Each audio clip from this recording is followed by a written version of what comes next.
नमस्कार, आप देख रहे हैं वर्ल्ड एट वॉर। मेरा नाम मोहम्मद सालेह है। बाखमुत के लिए हुई जंग को यूक्रेन युद्ध की सबसे निर्णायक लड़ाइयों में से एक कहा जा सकता है। ऐसा इसलिए है क्योंकि बाखमुत एक छोटा सा कस्बा जरूर है, लेकिन ये एक रणनीतिक लिहाज से इतना अहम है कि इसे पाने के लिए बहुत ही भीषण लड़ाई लड़ी गई है। एक वक्त इस कस्बे में करीब 70,000 लोग रहते थे, लेकिन अब यहां पर चारों तरफ मौत का मंजर है। यहां रहने वाला करीब करीब हर शख्स पलायन कर चुका है। रशिया ने रणनीतिक लिहाज से अहम इस कस्बे को हासिल करने के लिए एड़ी चोटी का जोर लगा दिया है। पश्चिमी मुल्कों से मिले हथियार के दम पर वसंत के मौसम में पलटवार करने की तैयारी कर रहे यूक्रेन ने यहां पर खुद को घिरा पाया है। इसके बाद उसने क्यूपियांस को खाली करने का आदेश भी दे दिया है। पिछले साल ही यूक्रेन ने इस शहर को रशिया पर पलटवार करके छीना था।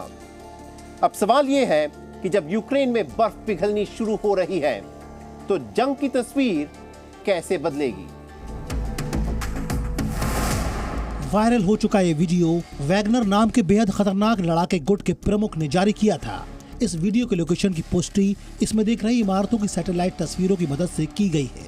पिछले साल सितंबर के बाद से वैगनर लड़ाकों ने बाखमुत पर पूरे तालमेल के साथ एक के बाद एक कई हमले किए और अब रूसी राष्ट्रपति व्लादिमीर पुतिन के करीबी येवगेनी प्रिगोजिन का दावा है कि वैगनर लड़ाकों ने इस रणनीतिक शहर बाखमुत को न सिर्फ घेर लिया है, बल्कि वो इस शहर के बीचों बीच इसके मुख्य केंद्र तक पहुंचने में भी कामयाब रहे हैं। मैं यूक्रेन के राष्ट्रपति वोलोडिमिर ओलेक्सेंड्रोविच जेलेंस्की को संबोधित कर रहा हूं। प्रिय वोलोडिमिर ओलेक्सेंड्रोविच, वैगनर पीएमसी इकाइयों ने बाखमुत को पूरी तरह से घेर लिया है, शिकंजा कस चुका है। अब केवल एक ही रास्ता बचा है। पहले पेशेवर यूक्रेनी सेना हमारे साथ लड़ी थी, लेकिन अब सिर्फ बूढ़े और बच्चे ही दिखते हैं। वो लड़ तो सकते हैं, लेकिन बाखमुत में उनका जीवन छोटा है, 1 या 2 दिन। उन्हें शहर छोड़ने दो, क्योंकि ये शहर हर तरफ से घिर चुका है। रूस ने बाखमुत में यूक्रेन के ठिकानों पर बम गिराने के लिए अपनी हवाई ताकत का इस्तेमाल किया है। यूक्रेनियंस अभी भी मोर्चे पर अड़े हैं और प्रतिरोध कर रहे हैं। अब गली गली में हो रही जंग में हथियार, रसद और लड़ाके हर मामले में पिछाड़े जा चुकने के बावजूद शहर की रक्षा कर रहे सैनिकों और यूक्रेनी लोगों ने हथियार डालने से इनकार कर दिया है। हमें और हथियारों की जरूरत है, जो बहुत जरूरी है। हमें और अधिक टैंक, तोपखाने, बख्तरबंद वाहन चाहिए। हमारे पास अनुभव है, लेकिन दुश्मन को खदेड़ने का कोई साधन नहीं है। हम बाखमुत को नहीं छोड़ेंगे। हम यहाँ पर आखिरी दम तक मोर्चा संभाले रहेंगे। यूक्रेन की जय, दुश्मनों का नाश हो। धन्यवाद। ये नक्शा आपको इस बात की झलक देगा कि सर्दियों की बर्फ पिघलने के बाद भी जमीन पर कितना कम बदलाव हुआ है, लेकिन अब बर्फ पिघल रही है। रूस अब जीत की दहलीज पर है और सैन्य विशेषज्ञों का मानना है कि जब वसंत के मौसम में आने वाले दिनों में हमले शुरू होंगे तो जमीन पर सीमा रेखा और मोर्चाबंदियों की स्थिति फिर से बदलने लगेगी। 2 मार्च को रूस के ब्रयांस्क क्षेत्र में एक बस्ती पर हमला हुआ, जिसमें 2 लोग मारे गए और एक बच्चा घायल हो गया। इस घटना ने सभी को हैरत में डाल दिया है। रूसी संघीय सुरक्षा सेवा ने एक वीडियो फुटेज जारी किया है, जिसमें रूसी सीमा में घुसकर किए गए छापेमारी हमले में बुरी तरह से क्षतिग्रस्त एक कार दिखती है। रूस ने इस हमले को आतंकी घटना करार दिया है। ये हमला यूक्रेन के समर्थन वाले कुछ राष्ट्रवादियों ने किया, जिन्हें ऐसे हैरान कर देने वाले हमले के लिए अमेरिका से खुफिया जानकारी की मदद मिली। अमेरिका ने यूक्रेन की मदद के लिए उसे अपने सबसे हाईटेक हथियारों से लैस कर दिया है, लेकिन वो रूसी सीमा में घुसकर किए गए छापामार हमले से अपना पल्ला झाड़ने की हर मुमकिन कोशिश कर रहा है। मैं कुछ बातें कहना चाहूंगा। मैंने रूसी अधिकारियों की कुछ प्रेस रिपोर्ट्स देखी हैं। वो आरोप लगाते हैं कि अमेरिका इस प्रकार के हमलों को अंजाम देने के लिए जानकारी प्रदान कर रहा था। सबसे पहले मैं आपको जो बताऊंगा वो ये है कि मेरे पास इस बारे में कोई जानकारी नहीं है कि यूक्रेन ने इस प्रकार के ऑपरेशन किए हैं या नहीं। मैं निश्चित रूप से कह सकता हूँ कि रूस के अंदरूनी जगहों को टारगेट करने के लिए अमेरिका द्वारा यूक्रेन को खुफिया जानकारी देने वाली चर्चा बकवास है। हमारा रूस के साथ युद्ध नहीं चल रहा और न ही हम रूस के साथ युद्ध चाहते हैं। हमारा मकसद अपनी रक्षा के लिए यूक्रेन को मदद देनी है और वो हम जारी रखेंगे। हालांकि अमेरिका रूस के साथ घोषित रूप से कोई जंग नहीं लड़ रहा, लेकिन इससे इनकार नहीं किया जा सकता कि पश्चिमी देशों का हथियार उद्योग यूक्रेन और उसकी सेना को रूसियों से मुकाबला करने के लिए हथियार और मदद मुहैया करा रहा है। लेकिन दूसरी तरफ वसंत हमले की शुरुआत में ही बाखमुत पर कब्जा कर रूस अपना झंडा गाड़ने में कामयाब हो गया है। अक्सर ऐसा होता है कि बड़े बड़े भाषण देने वाले नेता आते हैं और चले जाते हैं, लेकिन किसी भी संघर्ष में अंतिम कीमत वो लोग चुकाते हैं जो उस देश के आम नागरिक होते हैं। यूक्रेन में मौजूद हमारे संवाददाता अनस मलिक ने वहां के आम लोगों से बात की। ये वो लोग हैं जो 1 साल तक लंबी खिंच गई इस जंग में बुरी तरह से पिस गए हैं। ये लोग ना खबरों की सुर्खियां बन रहे हैं, ना मीडिया की इन पर नजर है, लेकिन यही वो लोग हैं जो अपनों को खोने का डर, रेफ्यूजी बन जाने का डर, अपने बच्चों को उनके घरों से दूर कर देने का दर्द सह रहे हैं। यही वो लोग हैं जो अपनी जान बचाने की जी तोड़ कोशिश कर रहे हैं। और बड़ी बात यह है कि इन लोगों का ना उस राजनीति से कुछ लेना देना है और ना ही उस खून खराबे से जो मैदाने जंग की हकीकत है। हमारी अगली रिपोर्ट में आज देखिए जंग की आग में झुलस रहे ऐसे ही लोगों की दास्तान।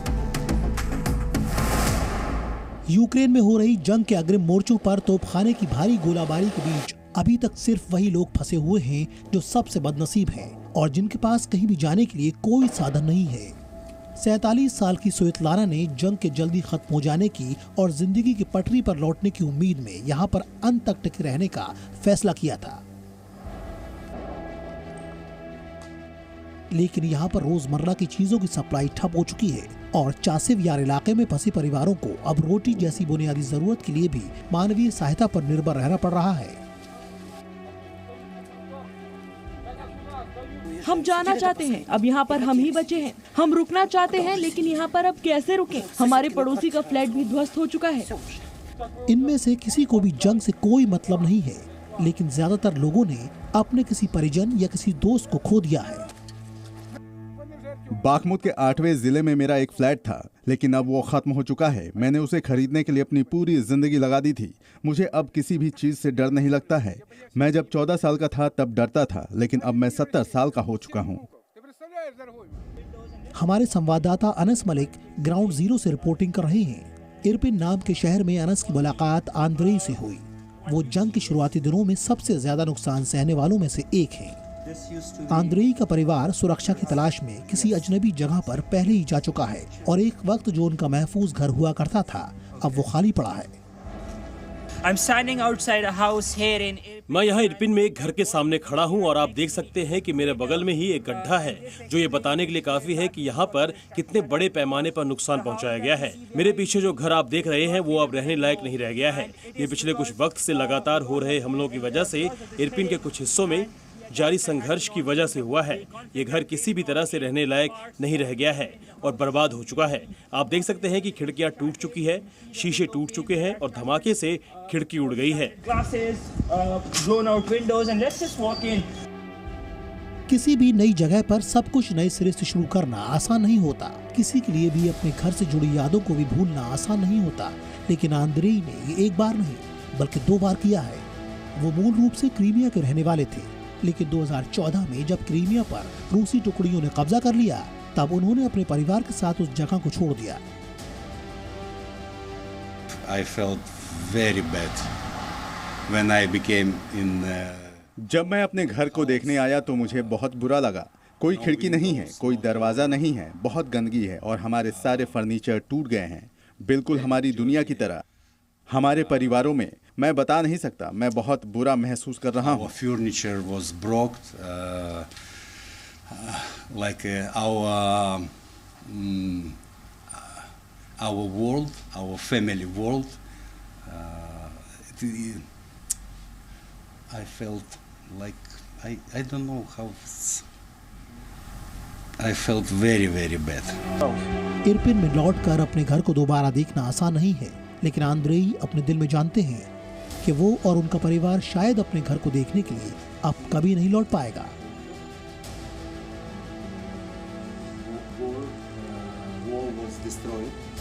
houses like these. यूक्रेन में इस तरह के घर अब हर जगह दिख जाएंगे, लेकिन आंद्रिया और उसके परिवार के लिए ये दोहरी त्रासदी जैसा है। पहले क्राइमिया में और अब इरपिन में ये उसे याद दिलाती है कि उसके लिए दुनिया एक युद्ध है। पहले से भी ज्यादा मजबूत होकर जिंदगी को दोबारा संवारने की उम्मीद में, अपने जीवन को दोबारा शुरू करने के लिए, अपने घर को दोबारा बनाने की उम्मीद में आंद्रिया का कहना है कि वो अपने देश को नहीं छोड़ेगा। His life and his house, Andrei says that he will not be leaving the country. मैं हूं अनस मलिक, यूक्रेन के इरपिन से। World is one. इजराइल फिलिस्तीन की जमीन पर तनाव चरम पर पहुंच गया है। इसी हफ्ते रविवार के दिन फिलिस्तीनी कस्बे हुआरा में अच्छी खासी हिंसा हुई। यह हिंसा तब शुरू हुई जब इजरायली सेटलर्स ने फिलिस्तीनियों के परिवारों पर हमला बोल दिया। उन्होंने एक व्यक्ति को गोली मार दी और कई फिलिस्तीनी घरों में आग लगा दी। हिंसा का ये नंगा नाच वहां हुआ जिसे सेना की तैनाती वाले दुनिया के सबसे बड़े इलाकों में एक माना जाता है। इसके बावजूद जब यह हिंसा हो रही थी तब इजरायली सेना का अता पता ना था। बाद में एक इजरायली जनरल ने इजरायली सेटलर्स द्वारा की गई इस हिंसा को नरसंहार का नाम दिया। क्या है यह पूरा मामला? हमारी अगली रिपोर्ट इसी बात की पड़ताल करेगी। इजराइल फिलिस्तीन की जमीन पर हो रहे इस ताजे हंगामे की शुरुआत 26 फरवरी को हुई, जब कार पर सवार एक फिलिस्तीनी बंदूकधारी ने 2 इजरायलियों की गोली मारकर हत्या कर दी। दोनों सगे भाई थे। ये हमला हुवारा के पास हुआ, जहां आए दिन फिलिस्तीनियों और इजरायली सेटलर्स के बीच तनाव और टकराव होते रहते हैं।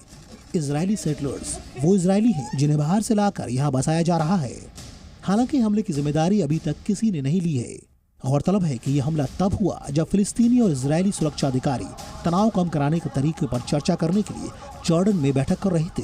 लेकिन शाम ढलते ही सैकड़ों इजरायली सेटलर्स ने रामल्ला के उत्तर में बसे एक फिलिस्तीनी गांव हुवारा में घरों पर हमला बोल दिया। हमलावरों में ज्यादातर नकाबपोश थे और भारी हथियारों से लैस थे।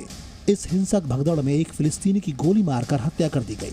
350 से ज्यादा घायल हो गए। कई फिलिस्तीनी घरों और 1 दर्जन से अधिक कारों में आग लगा दी गई। हिंसक भीड़ को फिलिस्तीनी घरों पर पथराव करते भी देखा गया। फिलिस्तीनियों पर इजरायली सेटलर्स के हिंसक हमलों को देखकर इजरायली विशेषज्ञों के सामने भी क्रिस्टल नॉस्ट की यादें ताज़ा हो गईं। ये यादें भयानक हिंसा, आगजनी और बर्बरता की बार बार होने वाली घटनाओं से जुड़ी हैं। जर्मनी में नाजियों ने यहूदियों पर भयंकर अत्याचार किया था। इजरायली सेटलर्स ने हमला किया और खिड़कियों को तोड़ दिया। हम नीचे फर्श पर लेट गए। हमें घर के बाहर से आवाजें सुनाई देने लगी तो मैं अपने कमरे की खिड़कियों के पास गई, लेकिन गोलियां चलने लगी तो मैं नीचे फर्श पर लेट गई। फिर उन्होंने खिड़कियां तोड़ दी। मेरी माँ ने हमें कोने में छुपा दिया क्योंकि कोई जगह सुरक्षित नहीं थी। उन्होंने सारी खिड़कियां तोड़ दी।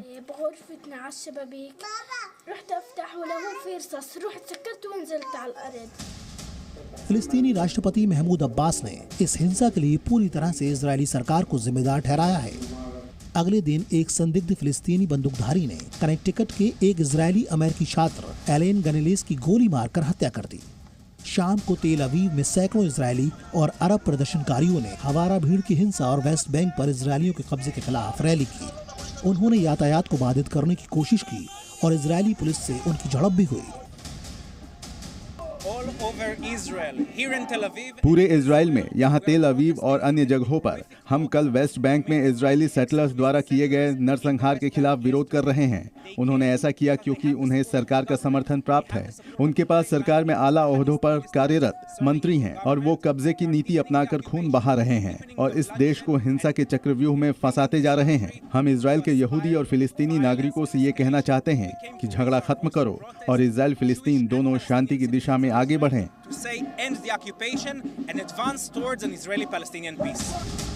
एक मार्च को इजरायली बलों ने जेरिको शहर से सटे अकाबत जबल शरणार्थी शिविर में दिन दहाड़े छापा मारा।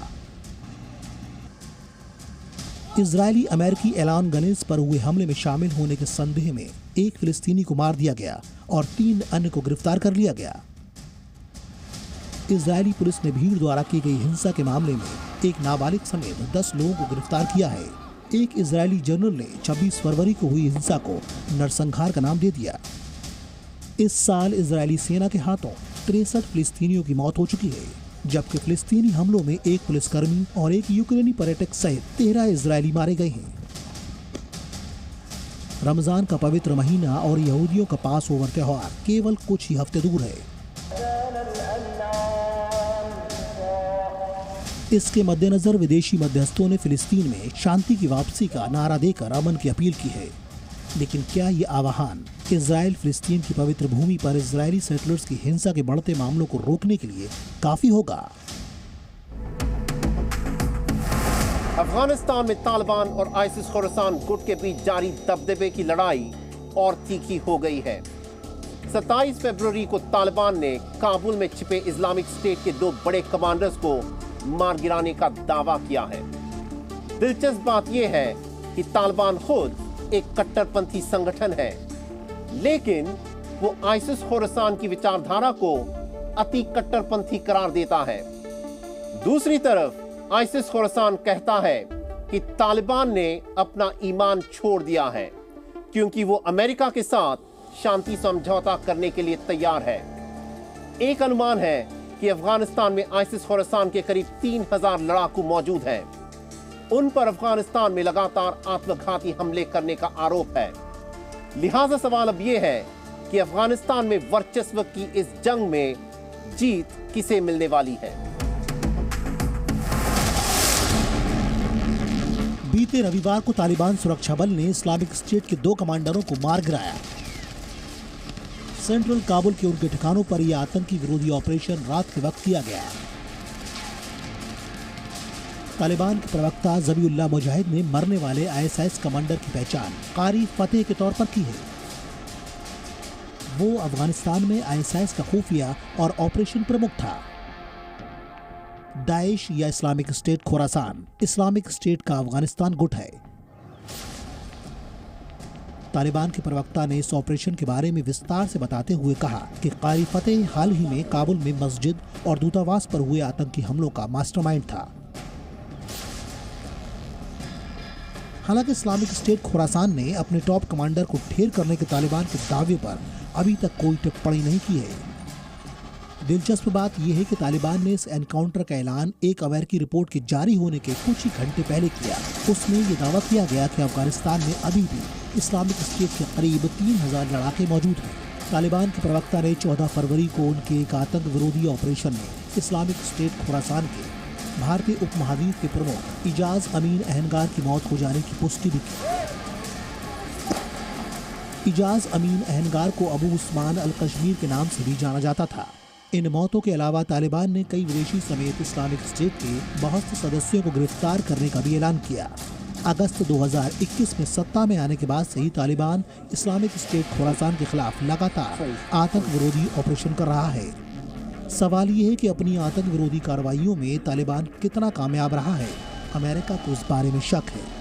सोमवार को अमेरिका के विदेश विभाग ने आतंक पर 2021 की कंट्री रिपोर्ट जारी की। इस रिपोर्ट में कहा गया और इस इलाके में काम करने वाले बाकी आतंकी गुट अफगानिस्तान में सक्रिय हैं। वो आतंकी गतिविधियों को अंजाम दे रही हैं। तालिबान ने अफगानिस्तान में इस्लामिक स्टेट के हजारों लड़ाकों के होने की रिपोर्ट को बेबुनियाद बताकर खारिज कर दिया। इस्लामिक स्टेट खुरासान सही मायने में पाकिस्तान में सक्रिय एक हथियारबंद गुट है। ये तहरीक तालिबान के झंडे तले काम करता था। पाकिस्तान में कार्रवाई के डर से ये लोग भागकर अफगानिस्तान आ गए और 2014 से खुद को इस्लामिक स्टेट का पैरोकार बताने लगे। 2015 में वसंत आने के बाद इस्लामिक स्टेट ने इन सभी लोगों को आधिकारिक तौर पर अपने गुट में मिला लिया। इसके बाद उसने मध्य एशिया में इस्लामिक स्टेट खुरासान के तौर पर अपनी पहुंच बढ़ाने का ऐलान कर दिया।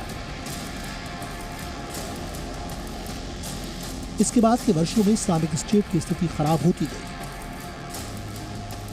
इसका नतीजा इस्लामिक स्टेट खुरासान को भी मिलने वाली आर्थिक और लोगों की मदद से कम होने के रूप में सामने आया। लेकिन अगर अमेरिका का यकीन करें तो सीरिया और इराक में इस्लामिक स्टेट की लीडरशिप अंडरग्राउंड हो चुकी है। वो आज भी इस्लामिक स्टेट खुरासान के संपर्क में है।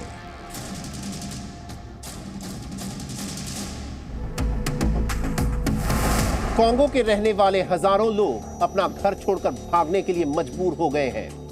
ये पलायन तब शुरू हुआ जब पड़ोसी मुल्क रवांडा के समर्थन वाले बागी गुट M23 ने पूर्वी कांगो के एक बड़े इलाके पर कब्जा कर लिया, जहां काफी वक्त से संघर्ष चल रहा है।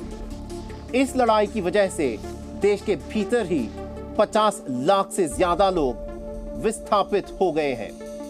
इनके अलावा हजारों लोग ऐसे भी हैं जो भूखमरी के कगार पर पहुंच चुके हैं। ये एक बहुत बड़ा मानवीय संकट है जिसे सामने ला रही है हमारी अगली रिपोर्ट। दुनिया के 5 सबसे गरीब देशों में शुमार डेमोक्रेटिक रिपब्लिक ऑफ कॉन्गो दशकों से उग्रवाद की मार झेलता आया है। 120 से ज्यादा विद्रोही गुट सत्ता, भूमि और मूल्यवान खनिज संसाधनों के लिए राष्ट्रीय सशस्त्र बलों के साथ लड़ रहे हैं।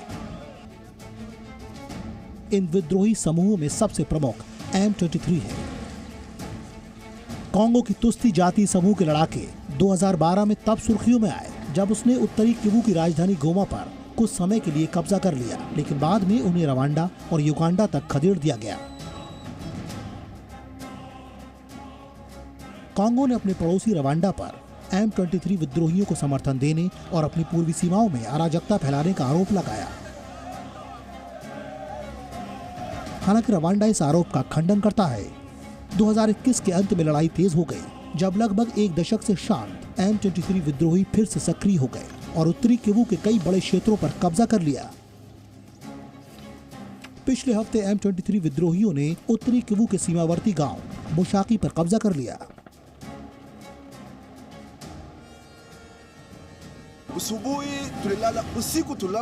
हमारी रात बहुत चिंता में बीती। ये सब होते कुछ समय हो गया है, लेकिन आज डर बढ़ गया है क्योंकि पहले विद्रोही शहर से बहुत दूर थे, लेकिन अब वो हमारे बहुत करीब हैं। वो मुशाकी और करूबा तक पहुंच गए हैं। हमें चिंता होती है कि हम भागकर कहां जाएं, मदद के लिए किसके पास दौड़ें। यह समस्या हमारे समझ से बाहर है। मुशाकी tunasumbuka, tunajiuliza sasa tunaenda wapi? इसके नतीजे में ये हुआ कि नागरिकों का जत्था शरण लेने के लिए राजधानी गोमा की ओर बढ़ रहा है। अपनी जान बचाने को बेताब आम नागरिक जो भी हाथ लगे वो लेकर पैदल, मोटर बाइक और साइकिल पर सफर कर रहे हैं। कॉन्गो की सेना का कहना है कि मुशाकी से पीछे हटने का उनका फैसला रणनीतिक था और नागरिकों की जान बचाने के लिए उन्होंने साके शहर से अपनी तोपें हटा ली। एक बच्चे को अपने कंधे पर और साथ में 6 अन्य छोटे बच्चों को ढोते हुए सफारी हंगी नाम का एक व्यक्ति सुरक्षा की तलाश में घंटों चलता रहा। उसका परिवार उन सैकड़ों लोगों में शामिल है जो अपनी जान बचाने की खातिर भाग रहे हैं, क्योंकि अब वो इस जगह पर खुद को सुरक्षित महसूस नहीं करते।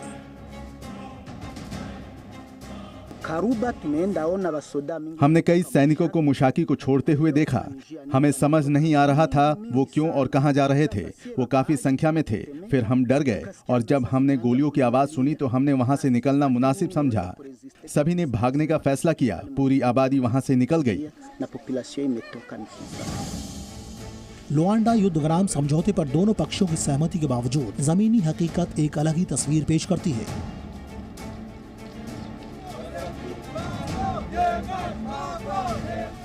1 मार्च को कॉन्गो के युवाओं ने फ्रांसीसी दूतावास के बाहर फ्रांसीसी राष्ट्रपति इमैनुअल मैक्रों के आगमन के खिलाफ प्रदर्शन किया। उनका आरोप है कि फ्रांस उनके देश की बलि चढ़ाकर रवांडा का समर्थन करता है। पूर्वी कॉन्गो में नए सिरे से लड़ाई मानवीय संकट को बढ़ा रही है और संभवतः मध्य अफ्रीका में और अधिक अराजकता के आसार हैं। इस हफ्ते रशिया यूक्रेन युद्ध सुर्खियों में बना रहा, लेकिन ग्लोबल मीडिया की नजरों से दूर सुलगते हुए कुछ संघर्ष ऐसे हैं जो किसी भी लम्हे में एक भयंकर रूप ले सकते हैं। तो ये था हमारा आज का शो। ये शो आपको कैसा लगा आप हमें जरूर लिखकर बताइए। आप मेरे साथ मेरे ट्विटर हैंडल के जरिए जुड़ सकते हैं जो इस वक्त आपके स्क्रीन पर है। तो मिलते हैं अगले हफ्ते, तब तक के लिए इजाजत दीजिए।